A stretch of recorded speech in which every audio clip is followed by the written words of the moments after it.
জি, আসসালামু আলাইকুম। আপনি কি অপূর্বর বাবা বলছেন? জি স্যার। জি ভাই, আমি তারেক বলছিলাম। জি আসলে আপনাকে সান্ত্বনা দেওয়ার ভাষা আমার নেই। আমি এতটুকু বলতে পারি যে আমিও আমার ভাইকে হারিয়েছি, তো সন্তান হারানোর বেদনা থেকে বেশি হবে, কম হবে না। আসলে আপনার অপূর্বর জন্য দোয়া করা ছাড়া এই মুহূর্তে তো আল্লাহ দরবারে দোয়া করা ছাড়া আমাদের কিছু করার নেই। আর আর আমরা চেষ্টা করব আমাদের দলের অবস্থান থেকে আইন শৃঙ্খলা বাহিনীকে বলার জন্য যে এটার সাথে যারা জড়িত তাদেরকে যদি শাস্তির আওতায় আনা সম্ভব হয়। স্যার আমাদের তো সব শেষ হয়ে গেছে স্যার, চলার মতো পথ নাই। আপনারা স্যার আমাদের কে আছে? আমার অচল হয়ে রয়েছে, আমি আবার অচল হই। আমি তো স্যার প্যারালাইসিস রুগী, আপনাদের পাড়ি ঘুরে আমারে পুলিশে মাইরা আমার পঙ্গু বানায় থুয়ে দিছে। আপনার ছেলে তো দুইজন মধ্যে, অর্ণব এবং অপূর্ব না? না, 3 ছেলে। 3 ছেলে, আচ্ছা আচ্ছা। অপূর্ব মানে কি বড় ছিল না মেজো ছিল? একবার ছোট। আচ্ছা, অপূর্ব ছোট, বাকি দুইজন বড়। হ্যাঁ। আচ্ছা আচ্ছা আচ্ছা। আবার মরেছে এখন কাজ, এরকম কাজ নাই আর। আচ্ছা, আমরা দেখবো আমরা কতটুকু কি করতে পারি, আমরা চেষ্টা করব।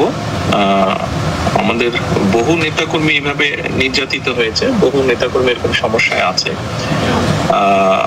বহু দলের নেতাকর্মীর পাশেও বহু মানুষ আছে, বাংলাদেশের মানুষ, যারা গত 15 বছরে হোক আর এখনো বিভিন্ন ভাবে বিভিন্ন কারণে সাধারণ মানুষের বিভিন্ন ভাবে ক্ষতিগ্রস্তের সম্মুখীন হচ্ছে, ক্ষতিগ্রস্ত হচ্ছে। আমাদের অবস্থান থেকে আমরা চেষ্টা করব, এতটুকুই এই মুহূর্তে হয়তো আপনাকে আমি বলতে পারছি। আর আমাদের যদি আপনার যেহেতু শরীর খারাপ, আমাদের পক্ষ থেকে যদি কিছু করা সম্ভব হয় আমাদেরকে জানাবেন। আপনার কাছে শ্যামল মালুম গিয়েছে, আপনি ওর কাছেও বলতে পারেন। কোনো চিকিৎসার ব্যবস্থা যদি আমরা করতে পারি নিশ্চয়ই আমরা করবো ইনশাল্লাহ। হ্যাঁ স্যার। জি,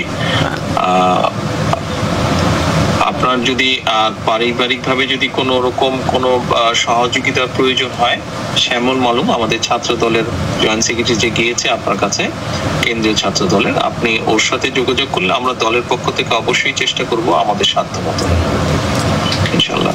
আমি স্যার বিএনপির 17 বছরে আমি ক্ষমতা আসলো, আমি কাজ করে খাইতে পারি নাই, বুঝছেন স্যার? বহু বাংলাদেশের লক্ষ কোটি বিএনপির নেতাকর্মীর এরকম অবস্থা হয়েছে। আমার সংসার কিভাবে চলছে একমাত্র আল্লাহ পাক জানে। আপনাদের জন্য আমরা দোয়া করি, আমাদের মা খালেদা জিয়া ভালো থাকুক, সুস্থতা কামনা করি, আপনার শরীরও সুস্থ থাকুক, আমরা দোয়া করি। আমরাও আল্লাহর কাছে দোয়া করি যাতে অপূর্বর মতন এই ঘটনা যাতে দেশে না ঘটে, আমরা আল্লাহর কাছে সেই দোয়া চাই, সেই রহমতি চাই। আমি ব্যক্তিগতভাবে দোয়া করি আপনারা ভালো থাকেন, সুস্থ থাকেন। আমাদের যদি কিছু করার থাকে আপনাদের প্রতি দয়া করে জানাবেন আমাদের। আচ্ছা স্যার। আচ্ছা, জি, আসসালামু আলাইকুম।